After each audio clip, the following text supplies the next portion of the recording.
Welcome to civil study group.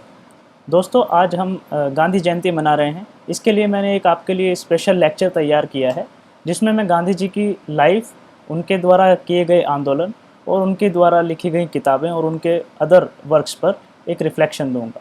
दोस्तों, हम सब जानते हैं कि गांधी जी का भारत के स्वतंत्रता आंदोलन में कितना महत्वपूर्ण योगदान रहा। किस प्रकार उन्होंने फार्मर्स, विमेंस और अदर मार्जिनलाइज सेक्शंस को इंडियन नेशनल मूवमेंट में जोड़ा। तो इनका कंट्रीब्यूशन दोस्तों हम इंडियन लाइफ में आज तक महसूस करते हैं। जो हम संविधान देख रहे हैं उसमें भी आप जानते हैं कि कुछ directive principles of state policy ऐसे हैं जिनको डायरेक्टली गांधी जी के इन्फ्लुएंस में एक तरीके से लिखा गया है। सो फ्रेंड्स, गांधी जी एक तरीके से लार्जर देन लाइफ पर्सनैलिटी थे। इनके बारे में हम जानेंगे कि इनका जन्म कहाँ हुआ, क्या इन्होंने पढ़ाई की, किस प्रकार इन्होंने आंदोलन किए, और ये सब जो आपका महत्वपूर्ण बन जाता है सभी एग्ज़ाम्स के लिए भी, क्योंकि गांधी जी पर सवाल लगभग हर क्वेश्चन में हर एग्ज़ाम में आपसे पूछा जाता है। तो देर न करते हुए दोस्तों बढ़ते हैं गांधी जी की ज़िंदगी की ओर। दोस्तों, गांधी जी का जो जन्म है वो पोरबंदर गुजरात में हुआ सन 1869 में, और इनकी मृत्यु 30 जनवरी 1948 को हुई। जो जीडी बिरला पार्क था उसमें इनको जो है गोली मारकर इनकी हत्या कर दी गई थी। तो गांधी जी का जो मृत्यु हुई वो 30 जनवरी 1948 को हुई। तो जो गांधी जी के जो पिताजी हैं श्री मोहनदास जी, वो जो हैं वो पोरबंदर के दीवान थे। दीवान मतलब प्राइम मिनिस्टर थे उस समय के, ब्रिटिश गवर्नमेंट के एक अधिकारी थे। उनको बाद में राजकोट का भी अधिकारी बनाया गया। राजकोट की भी दीवान की नियुक्ति दी गई थी उनको। दोस्तों, गांधी जी की माता जी, इनका नाम पुतलीबाई था। ये काफ़ी एक रिलीजियस महिला थी। ये मतलब नियमित रूप से उपवास करती और मंदिर जाया करती। साथ साथ अपने घर में अगर कोई बीमार पड़ जाता तो उनका भी बड़ी प्रेम भाव से ध्यान रखती थी। तो गांधी जी पर जो है कहीं ना कहीं उनकी माताजी का जो असर था कि वो एक रिलीजियस पर्सनालिटी, एक फास्टिंग करने वाली पर्सनालिटी, वो कहीं ना कहीं हम गांधी जी के जीवन में भी आगे चलकर देखेंगे किस तरह से गांधी जी ने इन प्रिंसिपल्स को अपने लाइफ में भी अपनाया। दोस्तों, गांधी जी का जीवन बचपन से ही वैष्णव धर्म और जैन धर्म के जो प्रिंसिपल्स हैं उनसे काफ़ी प्रभावित था। गांधी जी, आप जानते हैं, सत्य, अहिंसा, इस सब में विश्वास करने वाले व्यक्ति थे। साथ ही साथ वो वेजिटेरियनिज़म यानी कि शाकाहारी के प्रमोटर थे। वो चाहते थे कि जीवन में सिर्फ और सिर्फ शाकाहारी भोजन लिया जाए। हालांकि गांधी जी ने खुद अपनी पुस्तक जो my experiment with my truth है उसमें लिखा है कि उन्होंने मीट जो है उसका स्वाद लिया है और उन्होंने वो मीट खाया था।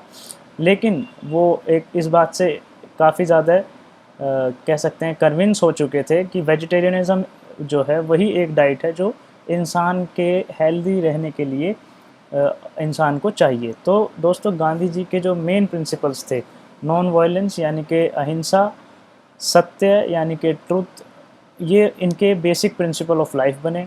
साथ ही साथ वेजिटेरियनिज़म और फास्टिंग यानी कि जो भूख हड़ताल, सत्याग्रह, इस तरह की एक्टिविटी में जो रहे गांधी जी, ये उन्हें बचपन से ही उनके पारिवारिक पृष्ठभूमि से उन्हें मिली थी। दोस्तों, जो युवा गांधी थे उन्होंने अपनी जीवन में पहला जो मैट्रिकुलेशन का एग्ज़ाम था वो पास किया यूनिवर्सिटी ऑफ बॉम्बे में, और फिर उसके बाद ये भावनगर के सामलदास कॉलेज में पढ़ने के लिए चले गए। हालांकि यहाँ इन्हें पढ़ने में काफ़ी डिफ़िकल्टी हुई। इन्होंने गुजराती माध्यम से अंग्रेजी माध्यम में अपनी शिक्षा करनी शुरू करी, लेकिन चूंकि इनका यहाँ मन नहीं लग रहा था तो पिताजी दीवान थे, इनको भी पढ़ना ज़रूरी था। अगर इन्हें कोई सरकारी नौकरी अपने पिताजी की तरह लेनी थी तो इन्होंने लंदन जाने के लिए अपना मन बनाया।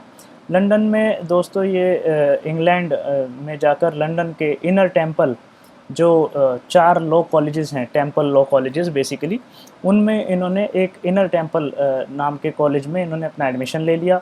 सन 88 में ये भारत से लंदन के लिए रवाना हो चुके थे। साथ ही साथ मैं आपको बता दूं कि लंदन में यूनिवर्सिटी ऑफ लंदन से भी इन्होंने मैट्रिकुलेशन पास की, वो इंग्लिश पर अपनी वर्क करने के लिए। तो वहाँ काफ़ी समस्याओं का सामना गांधी जी को झेलना पड़ा, क्यों, जैसा कि आप जानते हैं कि वेस्ट जो सोसाइटी है वहाँ ज़्यादातर मीट का प्रयोग किया जाता है। वेजिटेरियनिज़म आज वहाँ काफ़ी ज़्यादा प्रमोशन में है, लेकिन उस समय जब 1888 की बात थी तो इंडस्ट्रियलाइजेशन, कैपिटलिज्म, इस सब के एक्सपेंशन हो रहा था। इसके कारण भी वहाँ बहुत हद तक वेजिटेरियनिज़्म जो है नकार कर लोग नॉन वेज डाइट की तरफ मूव कर रहे थे। गांधी जी जब अपने हॉस्टल्स में रहते थे तो इन्हें काफ़ी ज़्यादा समस्या हुई। इनको हॉल में कई बार मजाक भी उड़ाया जाता था कि आप क्या घास फूस खाते रहते हो। तो इस प्रकार गांधी जी के साथ काफ़ी ज़्यादा वेजिटेरियनिज़म को लेकर काफ़ी ज़्यादा समस्याएं हुई। लेकिन गांधी जी ने क्या किया कि लंदन में ही चल रही एक वेजिटेरियन सोसाइटी, जो बेसिकली फैबियन सोशलिस्ट्स और बहुत इस तरह के लोग जैसे एनी बेसेंट उसकी मेंबर थी, जॉर्ज बर्नार्ड शॉ उसके मेंबर थे, तो एक वेजिटेरियन सोसाइटी नाम का ग्रुप लंदन में चला करता था।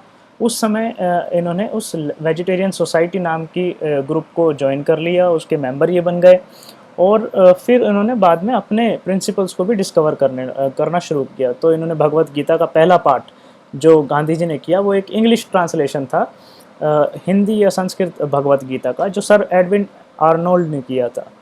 दोस्तों गांधी जी का 3 साल का जो एक तरीके से कहना चाहिए प्रवास था वो लंदन में 3 साल तक सीमित रहा। उसके बाद 1891 में जुलाई में गांधी जी वापस आए तो इन्हें पता चला कि इनकी माताजी का जो है उस दौरान फिर देहांत हो गया 1892। इसके बाद यहाँ करने के लिए कोई ख़ास काम तो था नहीं, क्योंकि बैरिस्टर भारत में भी काफ़ी ज़्यादा हो चुके थे, उनकी जनसंख्या काफ़ी बढ़ चुकी थी। तो गांधी जी को 1993 में परिस्थितियाँ इतनी ख़राब थी दोस्तों कि हाई स्कूल में एक पार्ट टाइम टीचर की नौकरी करने के लिए गांधी जी को भी उस समय न्योता नहीं मिल पाया था। तो 1893 में गांधी जी ने क्या हुआ कि एक साउथ अफ्रीकन फर्म थी, उन्होंने गांधी जी को ऑफ़र दिया कि आप हमारे साथ चलिए। 1 साल का कॉन्ट्रैक्ट इन्हें दिया। नेटल बेसिकली एक साउथ अफ्रीकन कॉलोनी थी, एक ब्रिटिश कॉलोनी थी साउथ अफ्रीका में। तो यहाँ इनको जो है आने का मौका मिला। गांधी जी 1 साल के लिए सन 93 में अफ्रीका चले गए। जब गांधी जी दोस्तों अफ्रीका गए तो आप जानते हैं कि गांधी का जो मोहनदास करमचंद गांधी का जो जर्नी है, वो गांधी से महात्मा बनने का जो जर्नी है वो उनका साउथ अफ्रीका से शुरू हुआ। पहली बार जब गांधी जी साउथ अफ्रीका की यात्रा करते हैं तब वो जान पाते हैं कि किस प्रकार भारतीयों के साथ जो व्यवहार किया जाता है, क्या कॉलोनियलिज्म है, क्या है उपनिवेशवाद, क्या है ब्रिटिश राज्य, किस तरह से वो हम उनके अधीन है, क्या गुलाम प्रथा है, ये सब चीज़ें वो जान पाए वहाँ साउथ अफ्रीका में रहते हुए। उनके साथ पहला इंसिडेंट जो बहुत ही ज़्यादा फेमस है, हम सब लोग जानते हैं, वो प्रेटोरिया से जा रहे थे और पीटर मार्टिसबर्ग नाम के स्टेशन पर उन्हें जो है रेलवे के फर्स्ट क्लास कंपार्टमेंट से निकालकर बाहर फेंक दिया जाता है। साथ ही साथ ऐसे कई इंसिडेंट होते हैं, जैसे यूरोपियन ओनली नाम के कई रेस्टोरेंट्स थे, उसमें उन्हें जाने की आज़ादी नहीं होती है। तो इस प्रकार के भेदभाव को जब गांधी अपने साथ देखते हैं और अपने और भारतीयों लोगों के साथ देखते हैं, तो वो वहाँ एक जो है ऑर्गेनाइजेशन बनाने की शुरुआत करते हैं। हालांकि ये भेदभाव उनके लिए एक प्रोवोकेशन था, लेकिन जो एक तरीके से एजेंट बना उनका एक नेटल सरकार ने क्या किया कि इंडियंस जो थे, जो नेटल कॉलोनी के जो मेंबर थे, उन इंडियंस के वोटिंग राइट्स ख़त्म करने के लिए एक लेजिस्लेचर में बिल लाया। तो उस बिल का प्रोटेस्ट करने के लिए गांधी जी ने ऑर्गेनाइजेशन शुरू किया, जिसका नाम नेटल इंडियन कांग्रेस रखा और गांधी जी उसके सचिव रहे। तो ब्रिटिश सरकार को इन्होंने पत्र लिख के पत्राचार हुआ और इसके खिलाफ इन्होंने जो है लोगों के अंदर मोबिलाइजेशन किया कि आपके वोटिंग अधिकार छीन लिए जाएंगे साउथ अफ्रीका में। साथ ही साथ दोस्तों 1994 के बाद गांधी जी काफ़ी पॉपुलर फिगर हो गए थे 1895 तक, और एक सक्सेसफुल वकील भी बन चुके थे। लोगों ने इन्हें कहा कि भाई आपका 1 साल कॉन्ट्रैक्ट ख़त्म हो गया, लेकिन आपने जो काम नेटल लोगों के लिए, इंडियन लोगों के लिए नेटल प्रोविंस में किया है वो काफ़ी ज़्यादा महत्वपूर्ण है, आप यहीं रहिए, यहीं रहकर अपनी प्रैक्टिस कीजिए। तो दोस्तों गांधी जी वहीं रहे और 1895 में अपनी पत्नी श्री कस्तूरबा बाई जी को भी वो अपने साथ ले गए और ये दोनों लोग मिलकर वहाँ जन सेवा, लोगों के साथ जुड़ना, गांधी जी जो है लोगों के साथ जुड़ गए। सन 1899 में साउथ अफ्रीकन बॉयर वॉर्स हुए, जो बेसिकली डच अफ्रीकन्स लोग थे और ब्रिटिश लोग थे, इनके बीच एक वॉर हुआ। इस दौरान गांधी जी ने एम्बुलेंस कॉर्प्स की स्थापना करी, जिसमें 1100 वॉलंटियर थे। इसमें लगभग 300 जो है फ्री इंडियंस और लगभग 800 इंडेंचर्ड लेबर्स को गांधी जी ने बेसिकली इसमें मेंबर बनाया। ये वॉलंटियर्स की जो संस्था थी एम्बुलेंस कॉर्प्स, दोस्तों ये करती क्या थी, जो लोग युद्ध में घायल हो जाते थे तो उनकी ये मदद करती थी, उनको ये मल्लम पट्टी इस तरह से उनका बेसिकली ध्यान रखती थी। तो गांधी जी का जो एक्सपीरियंस था टू हेल्प अदर्स, वो यहाँ से एक्चुअली बिल्ड होता है। फिर दोस्तों इनका काफ़ी लंबे समय साउथ अफ्रीका में रहे दोस्तों। 1906 में एक जोहानिसबर्ग में एक प्रोटेस्ट मीटिंग रखी गई, जिसको गांधी जी के लीडरशिप में रखा गया, और ये पहला ऐसा आंदोलन माना जाता है जो सत्याग्रह पर आधारित था गांधी जी के जीवन में, जो साउथ अफ्रीका में इन्होंने किया। ये दोस्तों ट्रांसवाल गवर्नमेंट के खिलाफ इन्होंने किया था जोहानिसबर्ग में मास मीटिंग, और इन इस मीटिंग को पहला सत्याग्रह आंदोलन की तरह माना जाता है। इस दौरान गांधी जी जैन फिलोसोफर रहे श्रीमद राजचंद्र, उनके भी टच में आए, और गांधी जी को के बेसिकली ये जो श्रीमद राजमन थे, ये गांधी जी के एक तरीके के स्पिरिचुअल मेंटोर यानी कि स्पिरिचुअल गुरु एक तरीके से बनकर उभरे।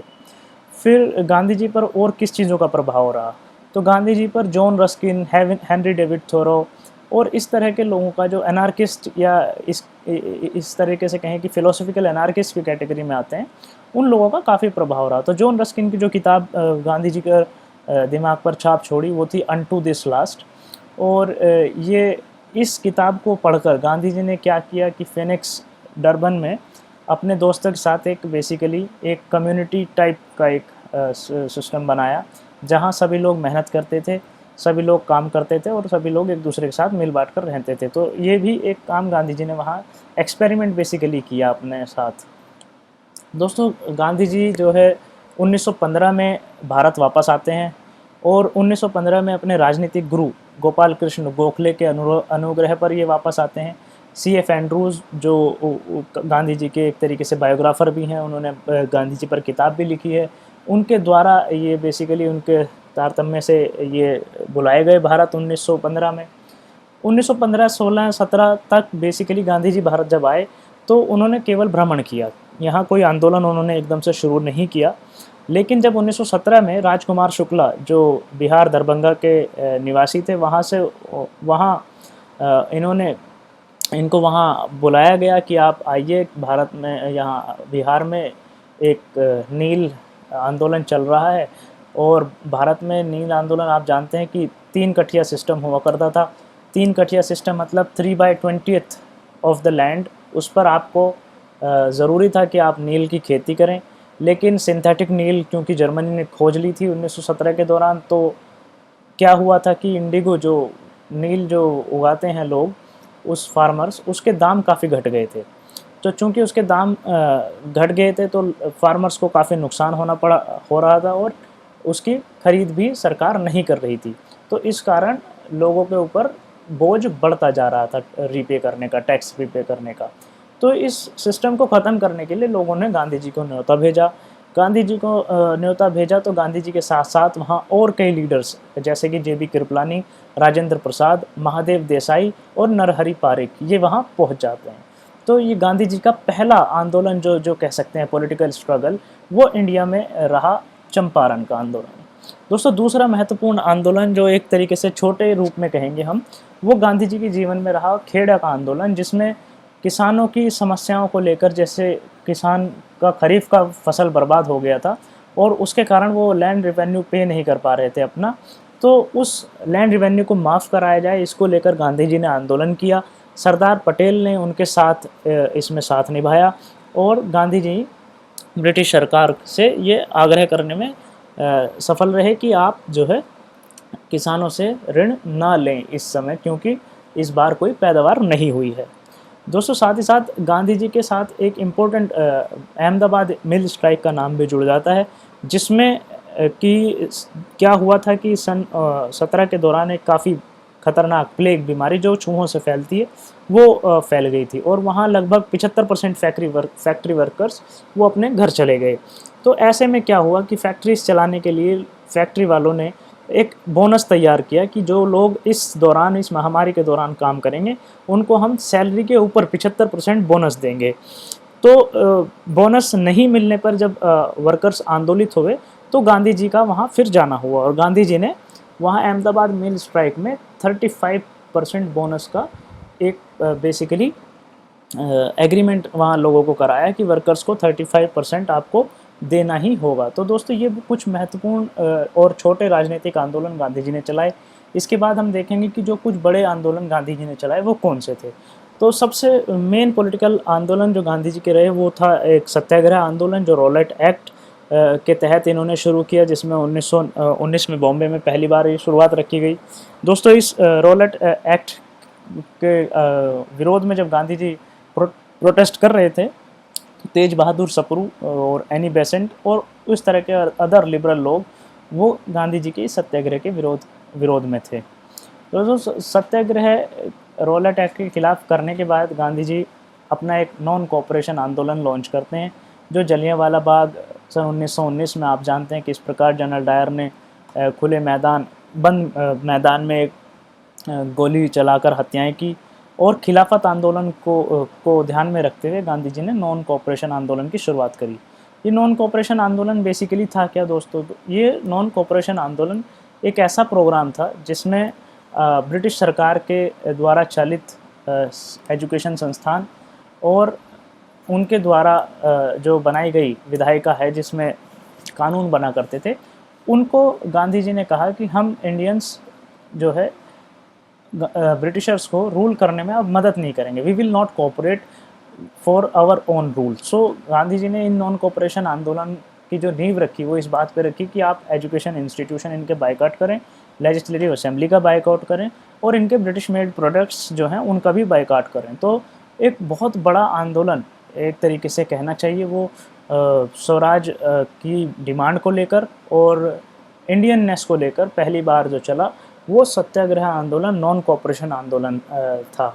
लेकिन दोस्तों इस आंदोलन का हश्र ये हुआ कि 5 फरवरी 1922 को एक थाने में जो चौरी चौरा जगह है उत्तर प्रदेश में, वहाँ आग लगा दी जाती है। 22 लोग इसके शिकार हो जाते हैं, 22 लोगों की मृत्यु हो जाती है पुलिस वालों की, जिसके कारण ये राजनीतिक आंदोलन जो काफ़ी बड़ा रूप ले चुका था, गांधी जी इसको प्रिंसिपल के रूप में बंद कर देते हैं क्योंकि एक नॉन वायलेंट आंदोलन था, एक जो है अहिंसक आंदोलन था और इसमें हिंसा हो गई। तो सिद्धांतिक रूप से गांधी जी ने यह समझा कि इस समय इस आंदोलन को चलाना बिल्कुल भी उचित नहीं रहेगा और गांधी जी ने इस मूवमेंट को होल्ड ऑफ कर दिया। साथ ही साथ कांग्रेस ने भी अपने बारडोली जो गुजरात में है, उस सेशन में इस आंदोलन को वापस ले लिया। तो एक मेजर पॉलिटिकल मूवमेंट बेसिकली एक तरीके से कह सकते हैं कि वो स्टैंड स्टिल हो गया या ख़त्म हो गया। अब दूसरा महत्वपूर्ण आंदोलन जो गांधी जी के जीवन से जुड़ा हुआ है दोस्तों वो है सिविल डिसोबीडियंस मूवमेंट। ये सन 1930 में इसकी नींव पड़ी।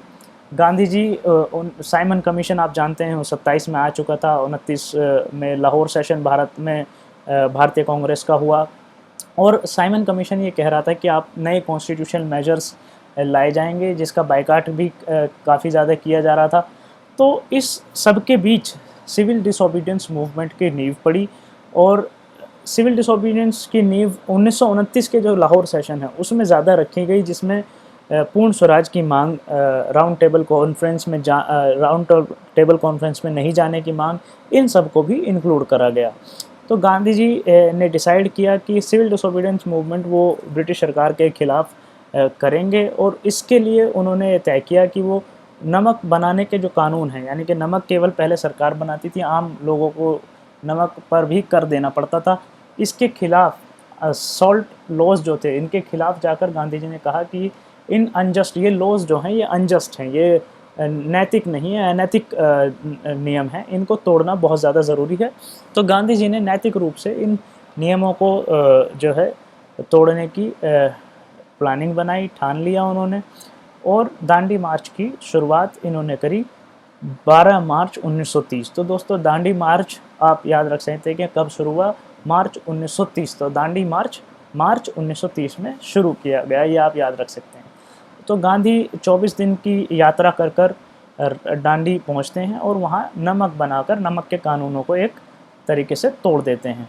दोस्तों ये जो नमक का कानून है, ये नमक तोड़ने वाला जो आंदोलन चला, नमक के कानून तोड़ने वाला जो आंदोलन चला, इसमें सी राजगोपालाचारी ने तमिलनाडु में, के कलप्पन ने मालाबार में, एक no tax campaign Uttar Pradesh में, और साथ ही साथ चितगोंग आर्मी पर रेड करी गई सूर्या सेन के द्वारा, ये सब इस सिविल डिसोबीडियंस के मूवमेंट के कारण ही हो पाया। तो सिविल डिसोबीडियंस मूवमेंट एक तरीके से एक प्रोवोकेशन मूवमेंट बना इन दूसरे मूवमेंट्स के लिए भी। दोस्तों सिविल डिसोबीडियंस मूवमेंट में एक होल्ट हमें देखने को मिलता है, एक पॉज हमें देखने को मिलता है, एक थोड़ी देर के लिए रुकावट हमें देखने को मिलती है, जब गांधी और इरविन जो यहाँ के वायसरॉय थे उनके बीच में एक पैक्ट हो जाता है। गांधी इरविन पैक्ट में ये कहा गया कि जो है आप सेकेंड राउंड टेबल कॉन्फ्रेंस में पार्ट लेंगे और हम आपकी बातों को सुनेंगे। तो गांधी इरविन पैक्ट ने इस आंदोलन पर एक तरीके से होल्ट लगा दिया, और इसमें दूसरी जब राउंड टेबल कॉन्फ्रेंस हुई सितंबर में, तो उस सितंबर की कॉन्फ्रेंस में जब बात नहीं बन पाई, तब दोबारा से गांधी जी ने सितंबर में इस आंदोलन को लॉन्च किया। दूसरा जो इसका दूसरा भाग सिविल डिसोबीडियंस मूवमेंट के जो दो भागों में बट गया, चूँकि गांधी इरविन पैक्ट बीच में आ गया, उसमें आंदोलन में रुकावट पैदा हुई। तो दूसरे भाग का समस्या तब आया जब रामसे मैकडोनाल्ड जो ब्रिटिश प्राइम मिनिस्टर थे, उन्होंने भारत में कम्युनल अवार्ड यानी कि सेपरेट इलेक्टोरेट्स देने की घोषणा कर दी, और ये कह दिया कि भारत के जो हरिजन हैं, जो डिप्रेस्ड क्लासेस हैं, जो दलित्स हैं, जो लोअर कास्ट हैं, उनको भी एक सेपरेट माइनॉरिटी माना जाए। गांधी जी इस सब को देखकर काफ़ी ज़्यादा आहत हुए। उन्होंने डॉक्टर अंबेडकर के सामने फास्ट अनटू डेथ कर दिया। डॉक्टर अंबेडकर को उन्होंने बेसिकली मोरली उनको ज़बरदस्ती एक तरीके से उनको अपने साथ बैठाकर पूना पैक्ट किया, जिसके तहत पॉलिटिकल रिजर्वेशंस दिए गए लोगों को सेपरेट इलेक्टोरेट्स की जगह डिप्रेस क्लासेस को, और उनको हिंदू मेजॉरिटी का पार्ट गांधी जी ने बना लिया। सो बेसिकली ये जो कमिटेड जो हैं गांधी जी, इसके बाद राजनीतिक आंदोलन से ज़्यादातर सामाजिक आंदोलनों की तरफ चले गए, और हरिजन और इस प्रकार हरिजन नाम से उन्होंने एक पत्रिका जारी करी 1933 में, और लोअर और डिप्रेस्ड क्लासेस की सेवा में वो लग गए इसके बाद। हालांकि गांधी जी ने 1942 में एक महत्वपूर्ण नारा दिया, जिसका आप जिक्र अक्सर सुनते हैं, डू और डाई, यानी कि करो या मरो। ये उन्होंने क्विट इंडिया मूवमेंट में 1942 में दिया। तो दोस्तों ये तो थे गांधी जी के जीवन से जुड़े हुए कुछ राजनीतिक आंदोलन। अब मैं आपको बताऊंगा कि गांधी जी ने उनके क्या क्या काम रहे, उन्होंने कौन कौन सी पुस्तक लिखी, या उन्होंने कौन से न्यूज़पेपर या जर्नल्स का बेसिकली एडिटर रहे वो। तो दोस्तों गांधी जी ने इंडियन ओपिनियन नाम का एक अखबार, एक जर्नल साउथ अफ्रीका में निकाला। यंग इंडियन नाम का एक वीकली न्यूज़पेपर भारत में निकाला, जिसका पब्लिकेशन उन्होंने 1919 और 1931 के बीच किया। साथ ही साथ उन्होंने हरिजन, जैसा कि मैंने अभी बताया, 1933 में उन्होंने हरिजन नामक की एक पत्रिका यानी कि वीकली न्यूज़पेपर वो भी निकाली। साथ में उन्होंने नवजीवन ट्रस्ट की और नवजीवन नाम के न्यूज़पेपर की, डेली न्यूज़पेपर की भी नींव रखी, जो उन्होंने 1947 में रखी जवाहरलाल नेहरू जी के साथ। गांधी जी ने दोस्तों बहुत सारी किताबें लिखी, वो डायरी भी लिखते थे, उनके पास अपने पर्सनल जर्नल्स, जिनको एक तरीके से डायरी कह सकते हैं, वो भी उन्होंने लिखते रहते थे। तो उन सबको मिलाकर बहुत सारे पुस्तकें, नवजीवन प्रकाशन गुजरात का ही है, वहाँ आप देख सकते हैं, उनकी वेबसाइट पे भी अवेलेबल है, और वो पोस्ट भी करते हैं, आपके घर पर भी पहुँचा सकते हैं। तो उसमें गांधी जी का कलेक्टेड वर्क्स रखा हुआ है। लेकिन जो दो महत्वपूर्ण पुस्तकें मुझे लगती हैं जीवन में, जो सबको पढ़नी चाहिए भारतीय होने के नाते, और गांधी के जीवन दर्शन से अगर किसी को अपना रूबरू होना है, तो उसमें पहली किताब जो हिंद स्वराज उन्होंने लिखी, जो 1909 में उन्होंने अपनी यात्रा के दौरान लिखी, वो बहुत महत्वपूर्ण किताब है। इसके अंदर उन्होंने ब्रिटिश हुकूमत की नींव क्या है, ब्रिटिश हुकूमत में क्या खामियां हैं, क्या कमियां हैं, ब्रिटिश सिविलाइजेशन में क्या कमियां हैं, इस सब के बारे में लिखा। तो 1909 में लिखी गई ये किताब भारतीयता को समझने के लिए और भारतीय स्वराज क्या है इसको समझने के लिए बहुत ही ज़्यादा महत्वपूर्ण किताब है।